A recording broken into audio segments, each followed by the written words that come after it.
नमस्कार, स्वागत है डीडी न्यूज में आप सभी का। सबसे पहले नजर डालते हैं दिन भर की सुर्खियों पर।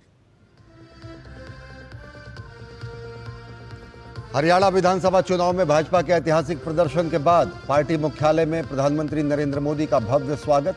पीएम ने जनता का जताया आभार, कहा दूर दूर तक सुनी जाएगी जनादेश की गूंज। कांग्रेस पर जातिवादी राजनीति का लगाया आरोप।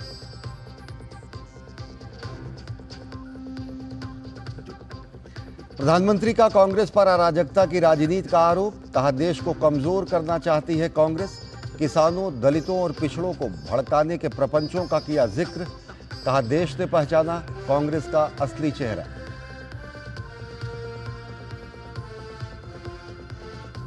हरियाणा में भाजपा ने हैट्रिक लगाकर लिखा इतिहास। 48 सीटों के साथ सत्ता रखी बरकरार। आपसी सिरफुटौवल और नकारात्मक राजनीति को जनता ने किया खारिज। सीएम नायब सिंह सैनी ने जनता को किया नमन। जम्मू कश्मीर में सरकार बनाएगी एनसी कांग्रेस गठबंधन। पूर्व मुख्यमंत्री ओमर अब्दुल्ला संभालेंगे गठबंधन की कमान। भाजपा का विधानसभा चुनाव में अब तक का सर्वश्रेष्ठ प्रदर्शन। मत प्रतिशत में सभी दलों को पछाड़ा।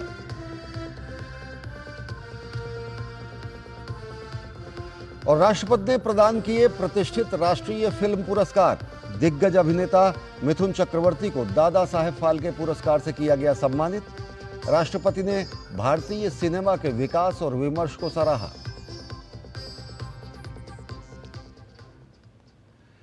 विधानसभा चुनाव में भाजपा के शानदार प्रदर्शन के बाद दिल्ली स्थित भाजपा मुख्यालय में जोरदार जश्न मनाया गया। प्रधानमंत्री नरेंद्र मोदी का भाजपा मुख्यालय में भव्य स्वागत किया गया।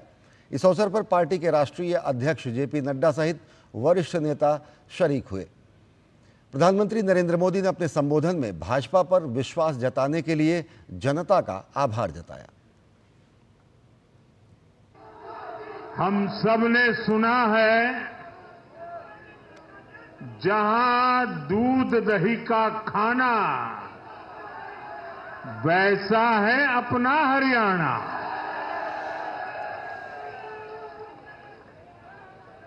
हरियाणा के लोगों ने फिर कमाल कर दिया है और कमल कमल कर दिया है।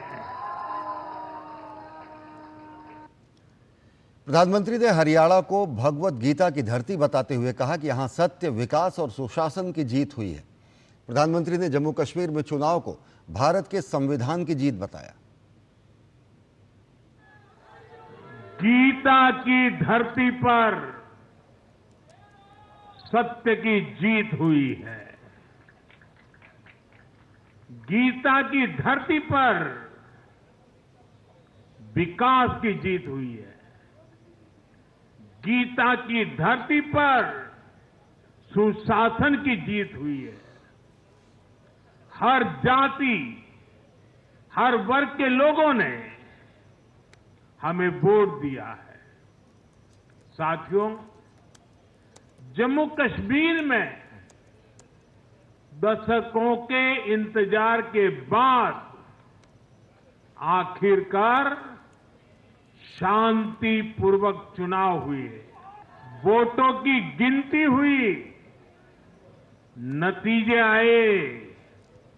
ये भारत के संविधान की जीत है, भारत के लोकतंत्र की जीत। प्रधानमंत्री ने कांग्रेस पर तंज कसते हुए कहा कि देश के ज्यादातर राज्यों ने कांग्रेस को नकार दिया है। उन्होंने कहा कि लोगों के सामने कांग्रेस की पोल खुल चुकी है। उन्होंने कांग्रेस पर देश में जातिवाद का जहर फैलाने का आरोप लगाया।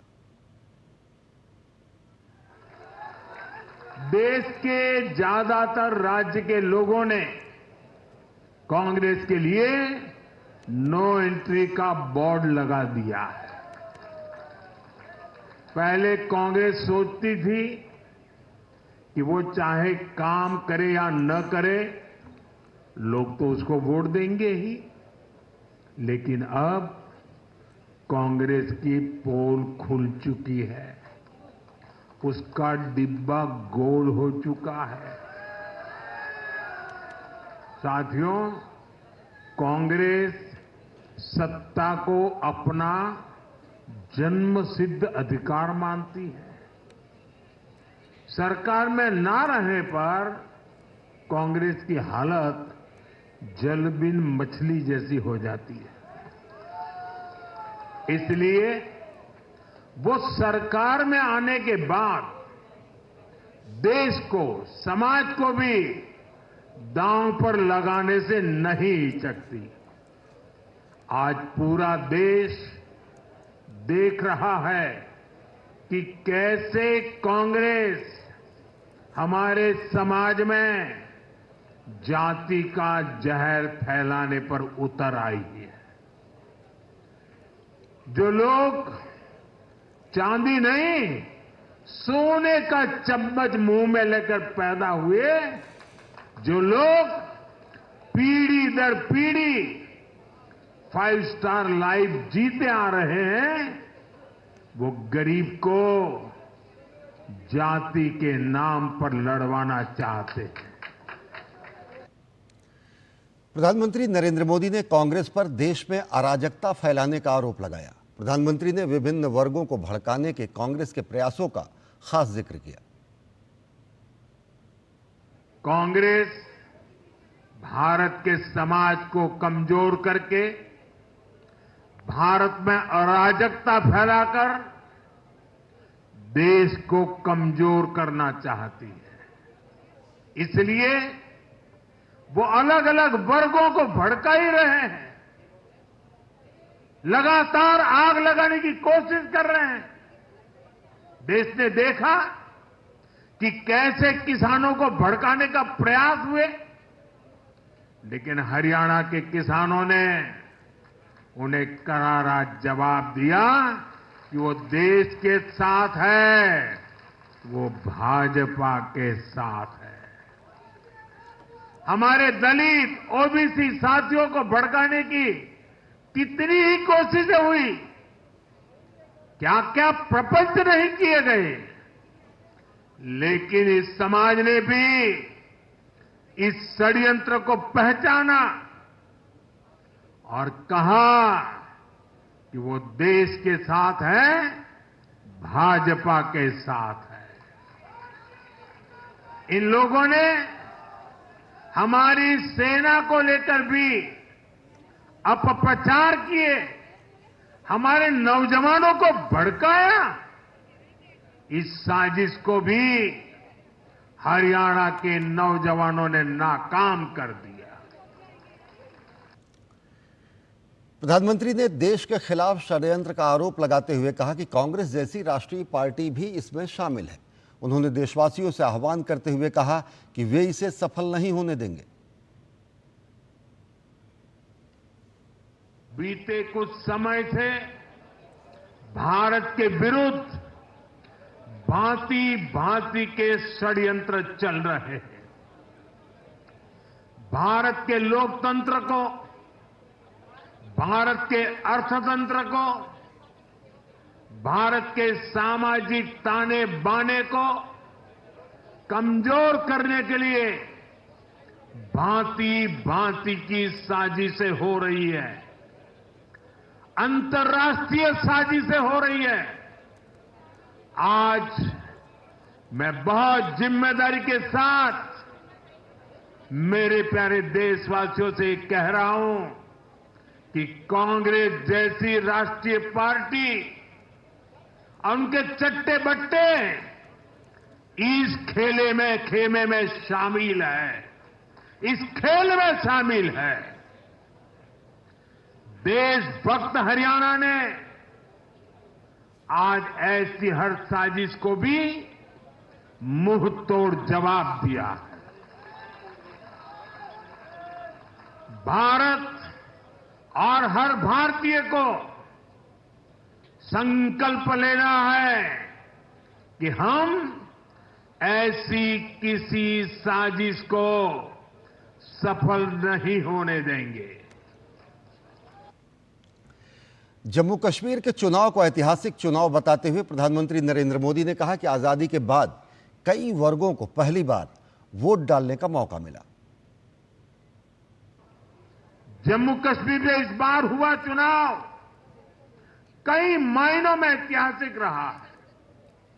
वहां भारत का संविधान पूरी तरह से लागू होने के बाद ये पहला चुनाव था। आजादी के 7 दशक बाद भी अनेक लोगों को वोट डालने का हक नहीं था। उन्होंने भी पहली बार इस चुनाव में अपना वोट डाला है। कुछ लोग कहते थे कि आर्टिकल 370 हटा तो कश्मीर जल जाएगा, लेकिन कश्मीर जला नहीं, कश्मीर और खूबसूरती से खिला है, खिलाया है। जिस तरह लोगों ने बाहर आकर रिकॉर्ड नंबर में वोट डाले, वह हर हिंदुस्तानी के दिल को खुश करने वाला है। हरियाणा की जनता ने सारे एग्जिट पोल को धता बताते हुए मोदी की गारंटी पर फिर से मोहर लगाई है। सूबे में तीसरी बार सरकार बनाकर बीजेपी ने रिकॉर्ड कायम किया है। चुनाव परिणाम से साफ हो गया है कि परिवारवाद और जातिगत राजनीति को हरियाणा की जनता ने सिरे से नकार दिया है। भाजपा में जश्न का माहौल है, तो वहीं कांग्रेस ईवीएम पर हार का ठीकरा फोड़ रही है। एक बार फिर बड़े जनाधार के साथ सत्ता में तीसरी बार धाक जमाकर भारतीय जनता पार्टी ने ये साबित कर दिया कि हरियाणा में भाजपा को लोगों का अटूट विश्वास हासिल है। सारे एग्जिट पोल को दरकिनार करते हुए भाजपा ने राज्य में सबको चौंका दिया। सूबे में 52 साल बाद तीसरी बार सरकार बनाकर भाजपा रिकॉर्ड तोड़ने का काम करने जा रही है। हरियाणा में भाजपा की जीत को लेकर अब हरियाणा से लेकर दिल्ली भाजपा मुख्यालय तक जश्न का माहौल है। हरियाणा में भाजपा के शानदार प्रदर्शन पर पीएम मोदी ने सोशल मीडिया प्लेटफॉर्म एक्स पर लिखा, हरियाणा का हृदय से आभार। भारतीय जनता पार्टी को एक बार फिर स्पष्ट बहुमत देने के लिए मैं हरियाणा की जनशक्ति को नमन करता हूं। ये विकास और सुशासन की राजनीति की जीत है। मैं यहाँ के लोगों को विश्वास दिलाता हूँ कि उनकी आकांक्षाओं को पूरा करने के लिए हम कोई कोर कसर नहीं छोड़ेंगे। चुनाव में भाजपा के शानदार प्रदर्शन का श्रेय प्रधानमंत्री नरेंद्र मोदी को देते हुए मुख्यमंत्री नायब सिंह सैनी ने जनता का आभार जताया। मुझे विश्वास था और मैं लोगों के बीच में जो उनका आशीर्वाद, जो प्यार, गरीब का, किसान का, महिलाओं का आशीर्वाद जो मुझे मिल रहा, युवाओं का आशीर्वाद मिल रहा था, मैं उस हौसले के ऊपर मैं कह रहा था कि भारतीय जनता पार्टी तीसरी बार बड़े मैंडेट के साथ सरकार बना है। हरियाणा के चुनावी नतीजों से जहां एग्जिट पोल को तगड़ा झटका लगा है, वहीं भाजपा का मानना है कि मोदी सरकार की नीतियों और डबल इंजन सरकार पर जनता का विश्वास हरियाणा में चुनावी जीत का बड़ा कारण रहा। लगातार एक झूठ बोलने का, भ्रम फैलाने का काम कर रहे थे। जनता ने कांग्रेस की बात को नकारा, भारतीय जनता पार्टी की बात को उन्होंने सराहा, स्वीकार किया। और मैं समझता हूं कि एक जनता ने एक ऐसा संदेश दिया है कि मोदी जी के जो सरकार की नीतियां हैं, मोदी जी की जो उपलब्धियां हैं, जो हमारा काम करने का तरीका है, कार्यपद्धति का, वो जनता के ऊपर असर कर रहा था। हरियाणा में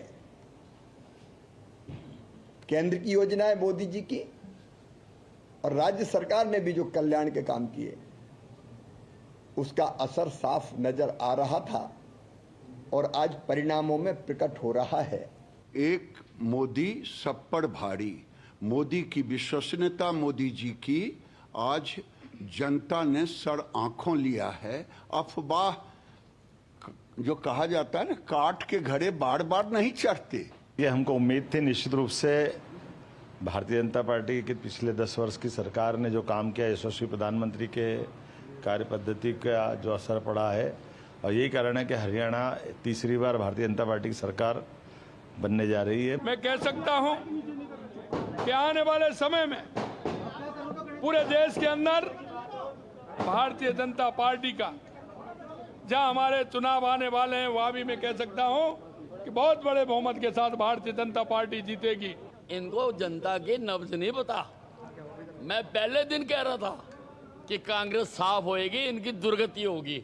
और ये नाच रहे थे और जलेबियों की फैक्ट्री खोल के और उस जलेबियां बांट रहे थे और हमारे मुख्यमंत्री को भी जलेबी भेंट करने की बात कर रहे थे। वहीं कांग्रेस नेता कुमारी शैलजा ने नतीजों को पार्टी के लिए बेहद निराशाजनक बताया। कांग्रेस नेता ने कहा कि पार्टी को आत्मनिरीक्षण की जरूरत है। चुनाव के समय जरूर हमें लगा कि हमको सबको मिलकर चुनाव लड़ना चाहिए। बहुत कुछ होते हुए हमने सारी चीज़ें ढकते हुए चुनाव लड़ा, मिलकर चुनाव लड़ा, लेकिन जिस तरह से उसके as a run up election तक और इलेक्शन के दौरान बहुत सी बातें हैं, आज कहना अच्छा नहीं लगेगा, ऐसे लगेगा कि हम पुअर लूजर हैं। कांग्रेस की बड़ी जीत का दावा करते एग्जिट पोल के दावों के बाद आए चुनावी नतीजों से पार्टी को जहां तगड़ा झटका लगा है, वहीं एक बार फिर कांग्रेस हार का ठीकरा ईवीएम की गड़बड़ी पर थोपती नजर आई। वहीं इससे पहले चुनाव आयोग की वेबसाइट पर आंकड़ों के अपडेशन को लेकर भी कांग्रेस नेता जयराम रमेश शिकायती अंदाज में नजर आए। हरियाणा के चुनाव के नतीजे अप्रत्याशित हैं, आश्चर्यजनक हैं और इसको हम स्वीकार नहीं कर सकते, क्योंकि ये लोकतंत्र की हार हुई है और तंत्र की जीत हुई है। हालांकि चुनाव आयोग की ओर से ये साफ कर दिया गया कि ये तथ्यात्मक रूप से पूरी तरह गलत है और चुनावी आंकड़े बेहद त्वरितता के साथ अपडेट किए जा रहे हैं। वहीं कांग्रेस के ईवीएम को लेकर आरोपों पर बोलते हुए मुख्यमंत्री नायब सिंह सैनी ने इसे कांग्रेस का पुराना सियासी दांव करार दिया। वो तो उनके डीएनए के अंदर है, जब नहीं अपने पक्ष में कुछ दिखता है फिर ईवीएम को कोसेंगे। झूठ की राजनीति नहीं चलेगी अब, क्योंकि इन्होंने झूठ की राजनीति चलाई है। चुनावी नतीजों से साफ है कि जिस तरह भाजपा ने हरियाणा की जनता की नब्ज टटोलते हुए विकास और विश्वास को बढ़ाने का काम किया, वहीं अंतर कलह से जूझती कांग्रेस के अति विश्वास को जनता ने सिरे से नकारा है। Bureau report, DD news. और हरियाणा में भाजपा की जीत के क्या बड़े कारण रहे, देखिए हमारी इस खास रिपोर्ट में।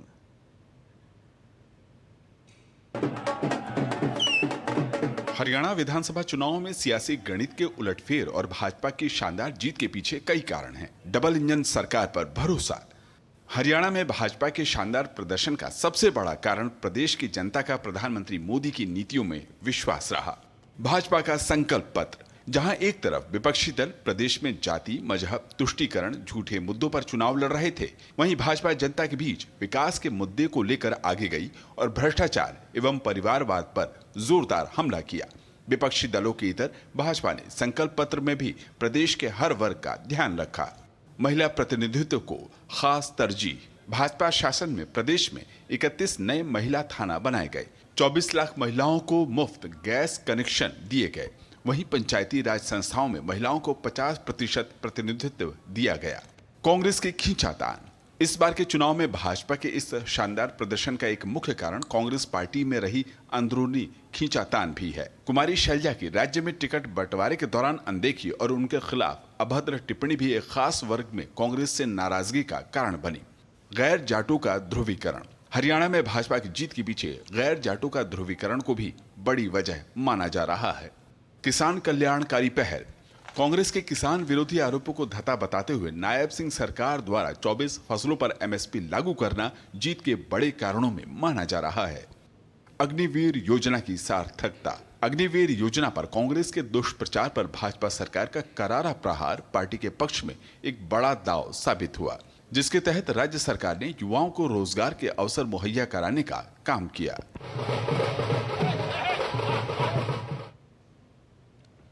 और हरियाणा में वोटिंग के बाद आया एग्जिट पोल में ज्यादातर एजेंसियों ने कांग्रेस की सरकार बनने की बात कही थी, लेकिन जैसे जैसे हरियाणा के नतीजे सामने आने शुरू हुए, कांग्रेस के मंसूबों पर पानी फिर गया।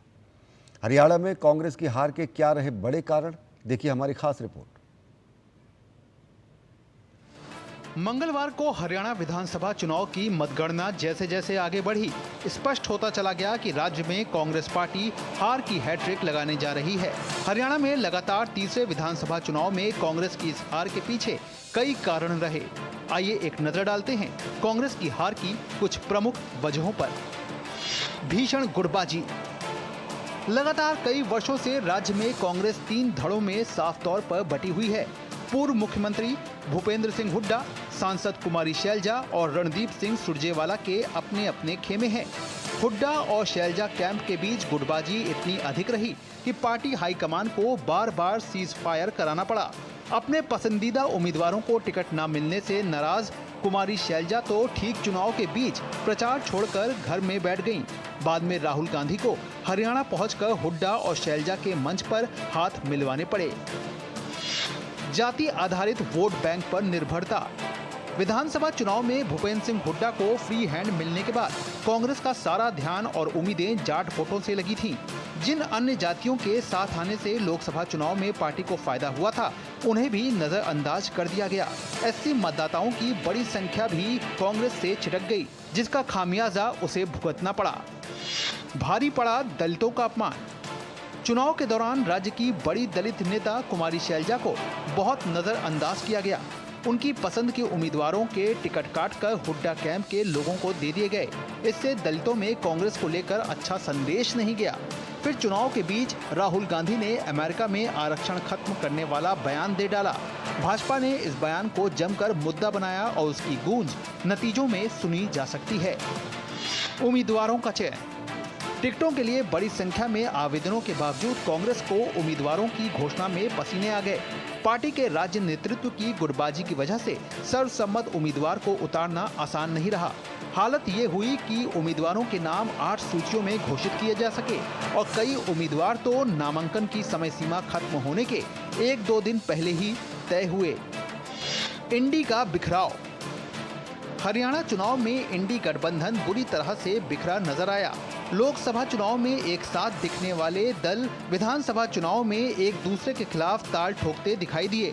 आम आदमी पार्टी के साथ कांग्रेस के गठबंधन की अटकलें जरूर लगी, लेकिन बात नहीं बन पाई। आम आदमी पार्टी ने अकेले ही चुनाव लड़ा। INLD जैसे दलों के साथ भी किसी प्रकार का कोई गठबंधन न होने से विपक्ष का कुनबा बिखराव का शिकार बन गया। जहां एक तरफ नायब सिंह सैनी के नेतृत्व में भाजपा डबल इंजन सरकार के कामों को लेकर जनता के बीच गई, वहीं कांग्रेस के प्रचार अभियान का रंग नकारात्मक रहा। अति आत्मविश्वास का शिकार पार्टी भाजपा कार्यकर्ताओं की जमीनी स्तर पर की गई मेहनत का सामना नहीं कर सकी। वैसे जानकारों का कहना है कि जमीन खिसकने की आशंका स्वयं कांग्रेस को चुनाव के बीच ही हो गई थी। यही कारण है कि राहुल गांधी ने प्रचार के अंतिम दिनों में पद यात्रा करके माहौल बनाने की कोशिश की, लेकिन उनकी बेल मंडे नहीं चढ़ी। Bureau report, DD news. और हरियाणा विधानसभा चुनाव में भाजपा की बम्पर जीत पर बिहार के उप मुख्यमंत्री विजय कुमार सिन्हा ने कहा कि हरियाणा अभी झांकी है, आने वाले बिहार विधानसभा चुनाव में भाजपा की जीत सुनिश्चित होगी। अफवाह की हार हुई, सत्य की जीत हुई। जिन लोगों ने संविधान की दुहाई देकर संविधान का, संवैधानिक संस्था का लोकतंत्र को कमजोर करना चाहता था, अपमान करना चाहता था, वो इससे लोगों को जनता ने नकार दिया। देश के प्रधानमंत्री नरेंद्र मोदी जी जो राष्ट्र के हित में काम करते हैं, सबका साथ सबका विकास, आज उसको जनता ने मुहर लगा करके ये स्पष्ट कर दिया कि भारतीय जनता पार्टी राष्ट्र के हित में झारखंड और महाराष्ट्र में भी इससे बेहतर रिजल्ट आएगा और बिहार में भी एनडीए 2/3 बहुमत से जीतेगी। ऐसे लोग परिवारवादी भ्रष्टाचारी नहीं चलेंगे। हरियाणा में मिली जीत पर भारतीय जनता पार्टी के लखनऊ प्रदेश कार्यालय में कार्यकर्ताओं ने एक दूसरे को मिठाई खिलाकर खुशी मनाई। इस अवसर पर राज्यसभा सांसद बाबूराम निषाद और भाजपा प्रवक्ता हीरो वाजपेयी ने कहा कि ये जीत ऐतिहासिक है और ये बता रही कि जनता ने बीजेपी की नीतियों को पसंद किया है। आने वाले समय में उत्तर प्रदेश में भी बीजेपी ऐतिहासिक जीत रचेगी। सौभाग्य हमारा सब कार्यकर्ताओं का कि आदरणीय नरेंद्र मोदी जी के नेतृत्व में और उनके विकास कार्यों के आधार पर उनकी सोच और उनकी जो शैली है, उनका जो मार्गदर्शन है समाज के लिए और जो विकास का उनका जो एजेंडा है, निश्चित रूप से उसकी जीत है। और प्रदेश हरियाणा की सरकार ने लगातार जो जन कल्याण के काम किए हैं उस पर मुहर है।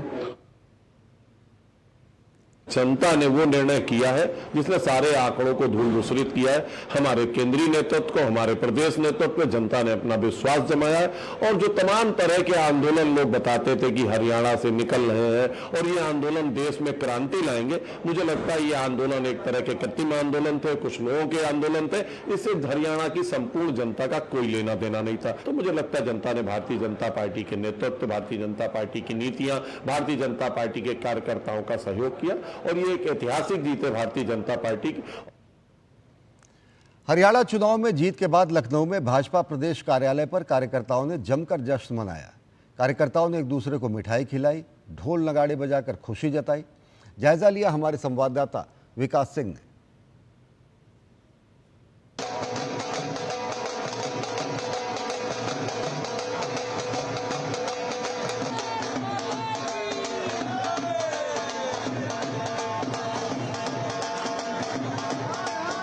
किस तरीके से जश्न मना रहे हैं आप लोग?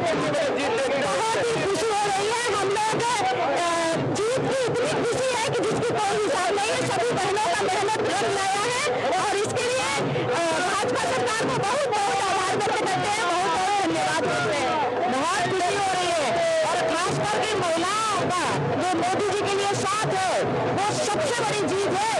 बड़ी जीत है ये तो नरेंद्र मोदी और हमारे उत्तर प्रदेश के मुख्यमंत्री महाराज जी की जो मेहनत की है ये रंग लाई है और इससे हम लोगों को बहुत इज्जत बढ़ गई है। किस तरीके से देख रहे हैं? कुछ लोग जलेबी बांट रहे थे, खिला रहे थे, अब आप जलेबी खिला है कि जो है पहली बार हरियाणा के इतिहास में ऐसा हुआ है कि कोई पार्टी तीसरी बार लगातार पूर्ण बहुमत की सरकार में आई है। ये नरेंद्र मोदी जी का विश्वास है पर जनता का विश्वास है नरेंद्र मोदी जी पर। और जो केंद्र सरकार और राज्य सरकार की कल्याणकारी योजनाएं थी उनके आगे जो है राहुल गांधी का झूठ फरेब, जवान, किसान और पहलवान को लड़ाने की जो उनकी बातें थी तो जनता ने अपने वो ईवीएम पर बटन दबा के सब खत्म कर दिया, सबका पर्दाफाश कर दिया। देखिए हरियाणा की जनता मैं समझता हूँ कि बहुत समझदार है। उसने सब लोगों ने मिल के हमारे मोदी जी के नेतृत्व में पूरी आस्था व्यक्त की है और भारतीय जनता पार्टी ने तीसरी बार जो है सरकार बनाई है जो कि ऐतिहासिक है। हरियाणा में मिली तीसरी बार ऐतिहासिक जीत के बाद भारतीय जनता पार्टी के कार्यकर्ता उत्साहित हैं, जश्न मना रहे हैं, खुशियां मना रहे हैं और इनका कहना है कि आने वाले प्रदेश में 10 विधानसभा उपचुनाव की सीटों पर भारतीय जनता पार्टी सभी की सभी 10 सीटें जीतेगी। कैमरामैन विशाल सोनकर के साथ विकास सिंह, डीडी न्यूज, लखनऊ। और हरियाणा के बाद अब बात करते हैं जम्मू कश्मीर की। जम्मू कश्मीर में विधानसभा चुनाव में सबसे बड़ी जीत लोकतंत्र की हुई है, क्योंकि वहां पर न सिर्फ शांतिपूर्ण मतदान संपन्न हुआ बल्कि लोगों ने बम पर वोटिंग भी की। चुनावी नतीजों में एनसी कांग्रेस गठबंधन को जीत मिली है तो पीडीपी को जबरदस्त हार का सामना करना पड़ा है। हालांकि जम्मू कश्मीर नेशनल कॉन्फ्रेंस को सर्वाधिक सीटें मिली हैं, लेकिन सर्वाधिक वोट शेयर भाजपा के खाते में आया है। जम्मू कश्मीर विधानसभा चुनाव में कांग्रेस एनसी गठबंधन ने स्पष्ट बहुमत हासिल कर सरकार बनाने की राह तैयार कर ली है।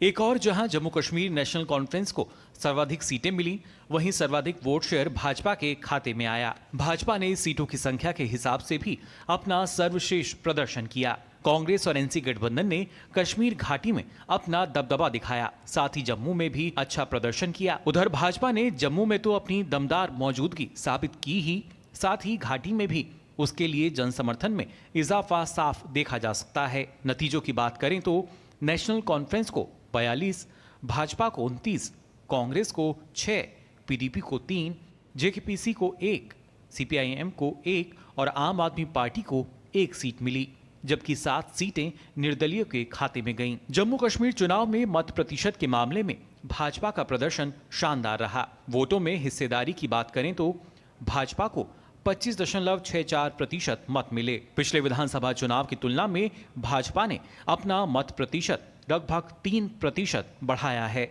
नेशनल कॉन्फ्रेंस को इस चुनाव में 23.43% मत मिले। वहीं कांग्रेस का मत प्रतिशत पिछले चुनाव के 18% से गिरकर लगभग 11% ही रह गया। प्रधानमंत्री नरेंद्र मोदी ने अनुच्छेद 370 और 35 से हटने के बाद हुए इन पहले चुनाव को बेहद खास बताया।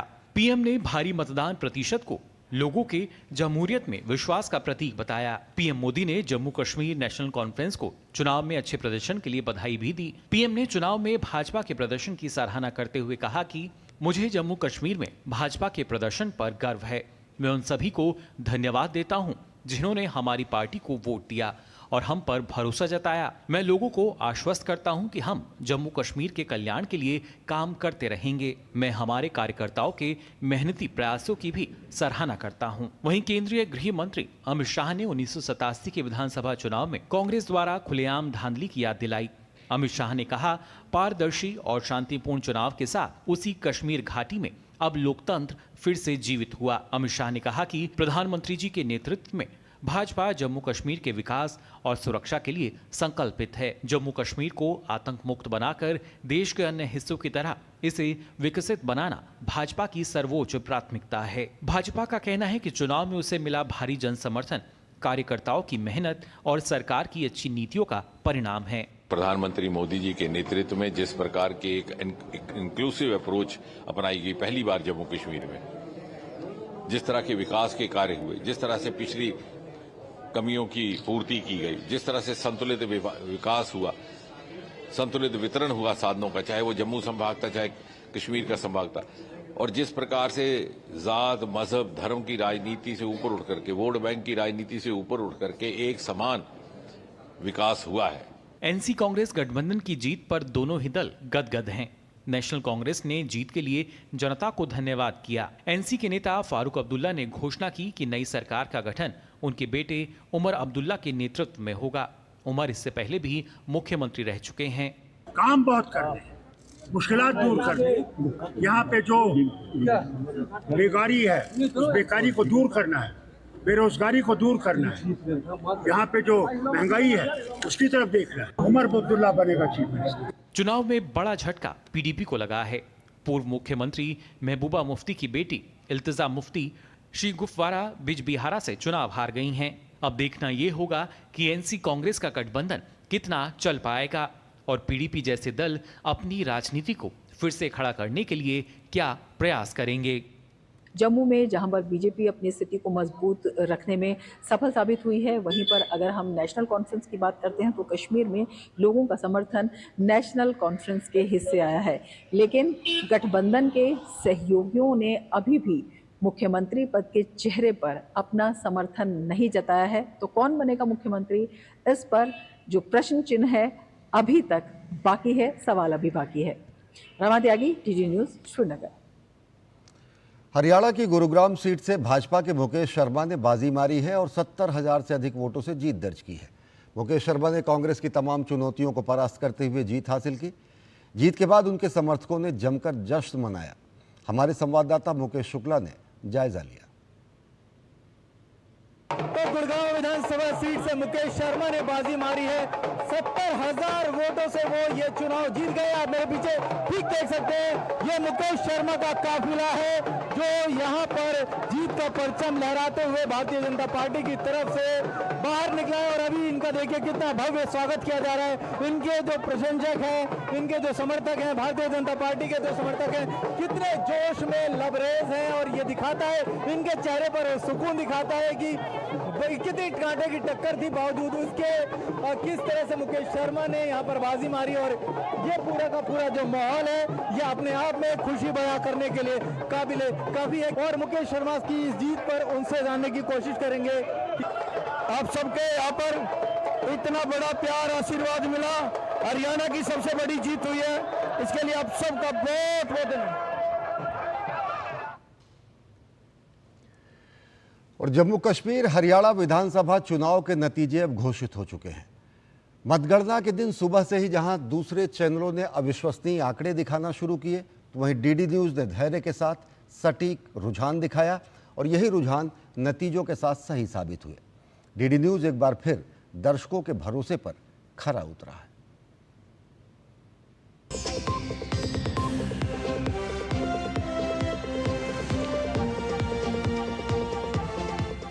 देश के भरोसे पर फिर खरा उतरा डीडी न्यूज़। जम्मू कश्मीर और हरियाणा के विधानसभा चुनाव में डीडी न्यूज़ ने एक बार फिर दिखाए सबसे सटीक और सबसे भरोसेमंद नतीजे। अपनी प्रस्तुति और अपने शानदार ग्राफिक्स के जरिए दूरदर्शन ने जहां बाकी चैनलों को पीछे छोड़ दिया, वहीं अपनी विश्वसनीयता के मामले में भी अपनी बादशाहत बरकरार रखी है। दोनों राज्यों की मतगणना शुरू होते ही आपके अपने न्यूज चैनल डीडी न्यूज ने सबसे सटीक नतीजे दिखाने शुरू किए। मतगणना के शुरुआती घंटों में जहां बाकी चैनल बिल्कुल ही अविश्वसनीय रुझान दिखा रहे थे, तो वहीं दूसरी ओर डीडी न्यूज बिल्कुल सटीक रुझानों से लोगों का मन मोह रहा था। स्टूडियो में बैठे हमारे गेस्ट भी इस बात की दिल खोलकर सराहना कर रहे थे।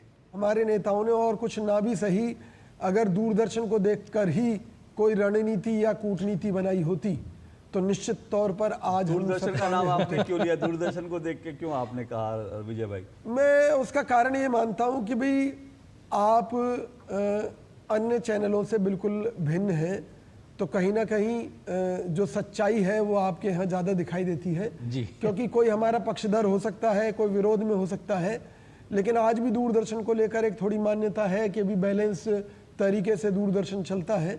खबरों की दौड़ और टीआरपी की रेस में सबसे अलग डीडी न्यूज ने अपने कवरेज से साबित कर दिया कि सार्वजनिक प्रसारक क्यों लोगों के दिलों में अलग जगह रखता है। सच और सटीक खबरों की अपनी परंपरा को बरकरार रखते हुए डीडी न्यूज ने एक बार फिर पूरे देश को दिखाया कि वो क्यों देश का भरोसा है। मैं भी सुबह से, क्योंकि शौक तो है ही, लगभग सभी चैनल अदल बदल के देखता रहा। जो आप ये कह रहे हैं कि कंसिस्टेंसी वाली और इलेक्शन कमीशन को ही फॉलो करना, मैं समझता हूँ दूरदर्शन के अलावा एक भी चैनल नहीं था। डीडी न्यूज हमेशा विश्वसनीय और भरोसेमंद खबरों के साथ आपको आगे रखता है और दो राज्यों की मतगणना ने एक बार फिर साबित कर दिया कि सच यानी डीडी न्यूज, भरोसा यानी DD news. Bureau report, DD news. और कोलकाता के आरजी कर रेप हत्या मामले की पीड़िता के माता पिता ने अपने घर के सामने धरना शुरू कर दिया है। यह धरना दशहरे के दिन तक जारी रहेगा। उन्होंने कहा कि उनकी बेटी की मौत के बाद उनके पास दुर्गा पूजा में जश्न मनाने के लिए कुछ नहीं है।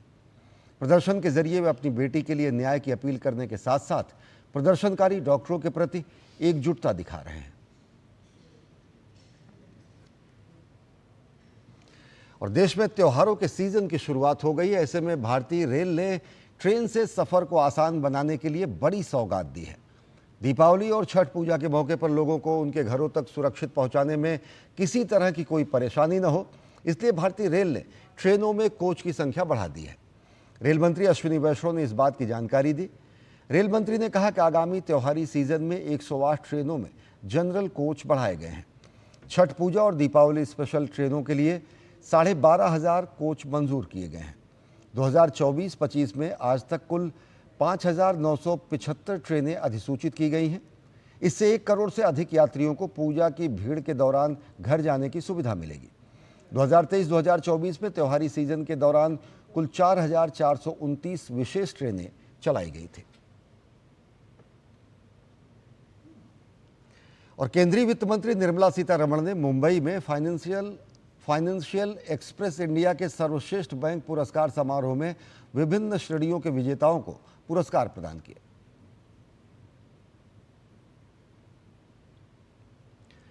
और भारत के नियंत्रक एवं महालेखा परीक्षक ने मंगलवार को नई दिल्ली में प्रथम राज्य वित्त सचिव सम्मेलन आयोजित किया। सीएजी के तत्वावधान में आयोजित अपनी तरह की इस पहली बैठक में भारत सरकार के सचिव व्यय, राज्यों के अतिरिक्त मुख्य सचिव, प्रधान सचिव, सचिव वित्त, भारतीय रिजर्व बैंक के प्रतिनिधि, केंद्र और वित्त मंत्रालय, भारत सरकार की गठित लेखा सेवाएं, राज्यों के लेखा और राज्य महालेखाकार एवं भारत के नियंत्रक एवं महालेखा परीक्षक के वरिष्ठ प्रबंधन और अधिकारीगण शामिल हुए। सम्मेलन का उद्देश्य हितधारकों तक सीएजी की पहुंच को संस्थागत बनाना और पारदर्शी एवं जवाबदेह वित्तीय रिपोर्टिंग और इसके सुधारों को मजबूत करने सहित सार्वजनिक वित्तीय प्रबंधन के मुद्दों को हल करने के लिए राज्य सरकारों और अन्य हितधारकों के साथ संपर्क को मजबूत करना है। नियंत्रक एवं महालेखा परीक्षक गिरीश चंद्र मुर्मू ने अपने उद्घाटन भाषण में सभी राज्यों और केंद्र सरकार के लिए वस्तुगत शीर्षों के अलग अलग स्तर पर व्यय के सामंजस्य की आवश्यकता पर बल दिया। उन्होंने हितधारकों से राज्यों में मासिक लेखों को अंतिम रूप देने की तिथि को आगामी माह की 25 तारीख की वर्तमान समय सीमा से कम कर आगामी माह की 10 तारीख तक करने के लिए मिलकर काम करने का आग्रह भी किया। और एम्स दिल्ली के पूर्व निदेशक और भारत में पहली बार दिल का प्रत्यारोपण करने वाले डॉक्टर पी वेणुगोपाल का मंगलवार को निधन हो गया। डॉक्टर वेणुगोपाल ने अपने करियर में 50,000 से अधिक हृदय की सर्जरी की थी। एम्स के डॉक्टरों ने उनके निधन पर गहरा दुख जताया है। उनका अंतिम संस्कार बुधवार को होगा।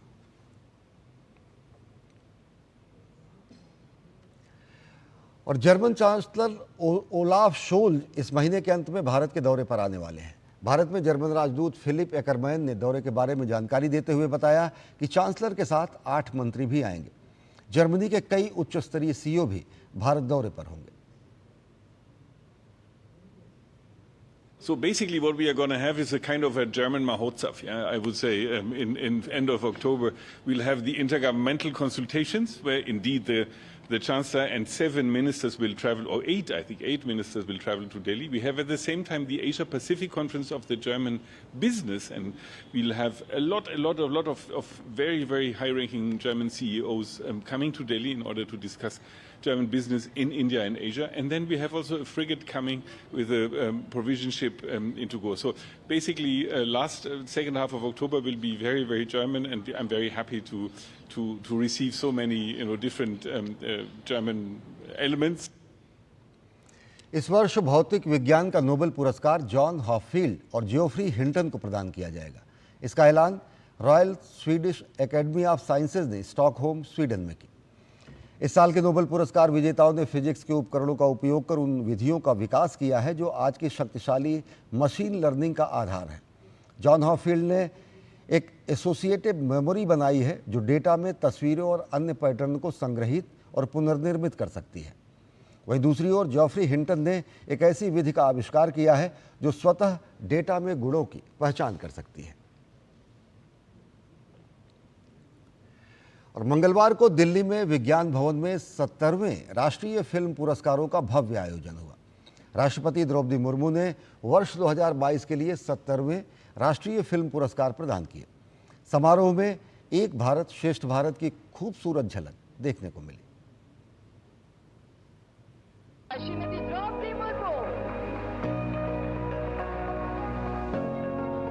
नई दिल्ली के विज्ञान भवन में राष्ट्रपति द्रौपदी मुर्मू द्वारा वर्ष 2022 के लिए 70वें राष्ट्रीय फिल्म पुरस्कार प्रदान किए गए।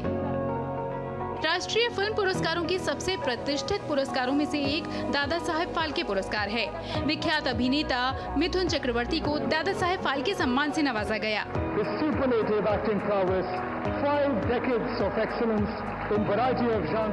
इन पुरस्कृत फिल्मों की भाषाओं और परिवेश भले ही अलग हो, सभी फिल्मों में भारत की झलक मिलती है। इन फिल्मों में भारतीय समाज के अनुभवों का खजाना है। इनमें भारत की परंपराएं और उनकी विविधता सजीव हो जाती है। 70वें राष्ट्रीय फिल्म पुरस्कारों में भारत की सिनेमाई उत्कृष्टता एक बार फिर केंद्र में रही, जिसमें देश की कई भाषाओं की जीवंत और विविधतापूर्ण कहानियों को दिखाया गया। इस साल दक्षिणी सिनेमा एक प्रमुख शक्ति के रूप में उभरा। इस क्षेत्र की फिल्मों और कलाकारों ने कुछ सबसे प्रतिष्ठित सम्मान जीते। मलयालम फिल्म आट्टम ने सर्वश्रेष्ठ फीचर फिल्म के लिए स्वर्ण कमल जीता, जबकि कन्नड़ ब्लॉकबस्टर कांतारा ने सर्वश्रेष्ठ लोकप्रिय फिल्म का खिताब जीता। इस वर्ष के पुरस्कारों ने न केवल व्यक्तिगत उत्कृष्टता का जश्न मनाया, बल्कि भारतीय सिनेमा के निरंतर विकसित और गतिशील परिदृश्य को भी उजागर किया। My heartfelt congratulations to Mithunda for being honored with the prestigious Dada Saheb Phalke Award. Dada, your life is your message. Many of the films honored today were initiated during the COVID pandemic period. These films showcase the resilience of our society, resilience of our country. और साथियों, प्रधानमंत्री श्री नरेंद्र मोदी जी दुनिया के पहले ऐसे leader हैं जिन्होंने creative economy को पहचाना। मोदी जी की सरकार और विशेषकर इस ऐतिहासिक तीसरी टर्म में इस क्रिएटर इकोनॉमी को एक नया आयाम देने के लिए संकल्पबद्ध है। इस नए मीडियम से जो डाइवर्स टैलेंट है हमारे देश का, उस डाइवर्स टैलेंट को, उस क्रिएटर इकोनॉमी को एक नई ऊंचाई मिलेगी। बेस्ट स्क्रीन प्ले और डायलॉग के लिए सर्वश्रेष्ठ फीचर फिल्म हिंदी के लिए गुलमोहर को सम्मान मिला। मनोज वाजपेयी ने एक बार फिर अपनी अदाकारी का दम दिखाया और गुलमोहर के लिए स्पेशल मेंशन मिला। राष्ट्रीय फिल्म पुरस्कारों का उद्देश्य सौंदर्य और तकनीकी उत्कृष्टता और सामाजिक प्रासंगिकता वाली फिल्मों के निर्माण को प्रोत्साहित करना है। पुरस्कारों का उद्देश्य भारत भर में विभिन्न संस्कृतियों और समुदायों की सराहना बढ़ाना है, जिससे एकता और अखंडता को बढ़ावा मिलता है। Our Indian cinema is playing a major role in the world cinema now, particularly the South Indian cinemas, Tamil, Telugu, Malayalam, Kannada. So these movies now tremendously, they are doing very hard work, and the movies are not only the regional movies, the movies are pan-India movies, the movies are the world-level movies. Last year, few of movies went for the Oscar awards from South Indian movies. मशहूर संगीत composer AR. Rahman को पोन्नियिन सेल्वन भाग 1 के लिए राष्ट्रीय पुरस्कार मिला। नित्या मेनन को फिल्म तिरुचित्रम्बलम में उनके अभिनय के लिए सर्वश्रेष्ठ मुख्य अभिनेत्री का पुरस्कार दिया गया। मानसी पारेख को गुजराती फिल्म कच्छ एक्सप्रेस के लिए सर्वश्रेष्ठ अभिनेत्री का अवार्ड मिला।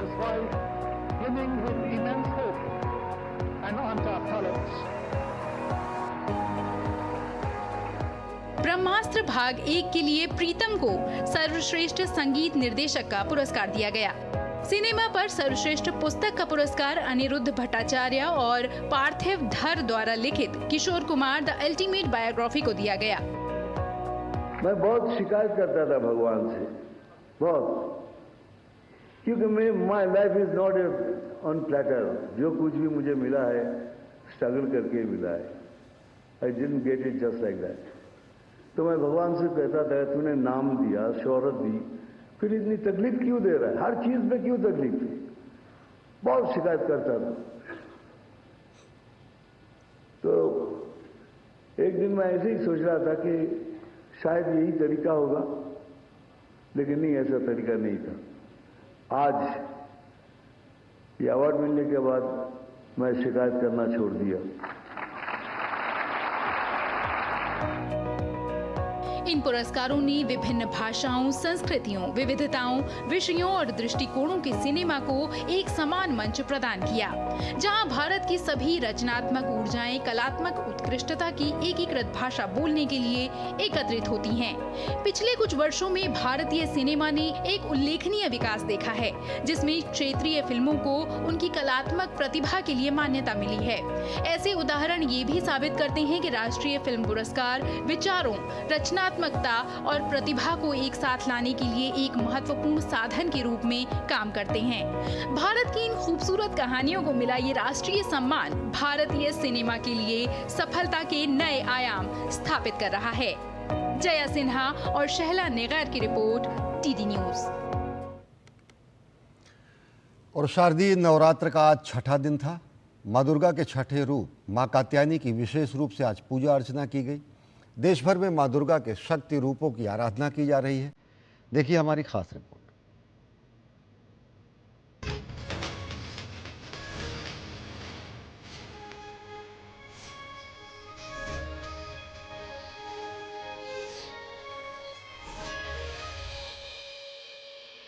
प्रथमं शैलपुत्री, द्वितीयं ब्रह्मचारिणी, तृतीयं चंद्रघंटेति, कुसुमांडेति चतुर्थकम, पंचमम स्कंदमातेति, षष्ठम कात्यायनी च। आज माँ नव दुर्गा का छठवां दिन है। माँ के शक्ति स्वरूप का छठवां दिन है। माँ कात्यायनी की पूजा और आराधना का दिन है। कैसे करनी चाहिए माँ कात्यायनी की पूजा और आराधना, आइए जानते हैं।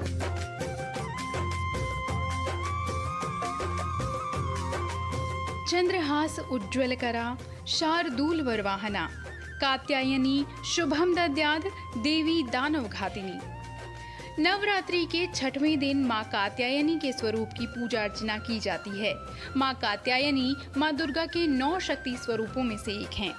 मान्यता है कि महर्षि कात्यायन की तपस्या के बाद माता कात्यायनी ने उनकी पुत्री के रूप में जन्म लिया था। माँ दुर्गा ने इन्हीं के रूप में महिषासुर का वध करके उसके आतंक से देव और मनुष्यों को भय मुक्त किया था।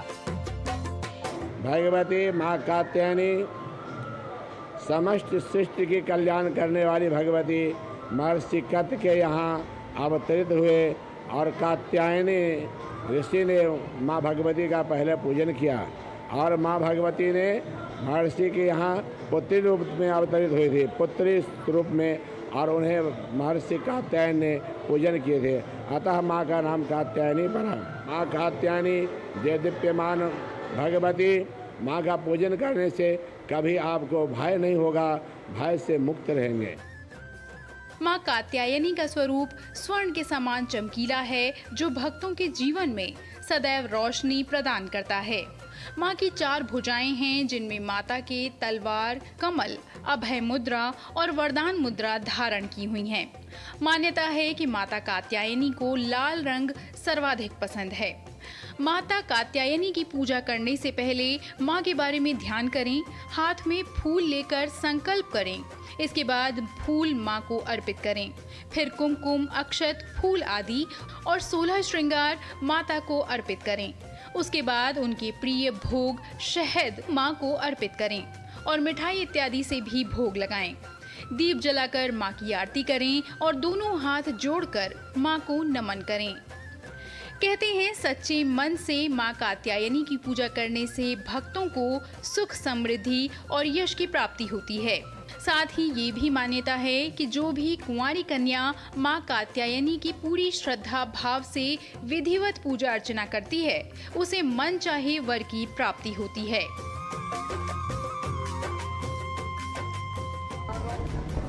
देश भर में प्रातःकाल से ही आराधना हो रही है, माँ को याद कर रहे हैं। माँ कात्यायनी का दिन है और आराधना करने के बाद जो सुख और शांति की प्राप्ति होती है, अनुभूति होती है, उसे शब्दों में बयां नहीं किया जा सकता। तो आप भी जाइए और माँ की आराधना कीजिए। कैमरा पर्सन पीयूष के साथ मैं डॉक्टर सुया शर्मा, टीजी न्यूज़, दिल्ली।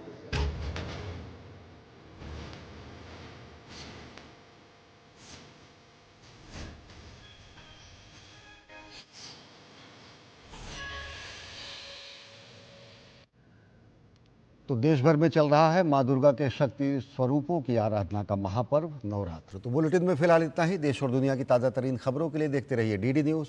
नमस्कार।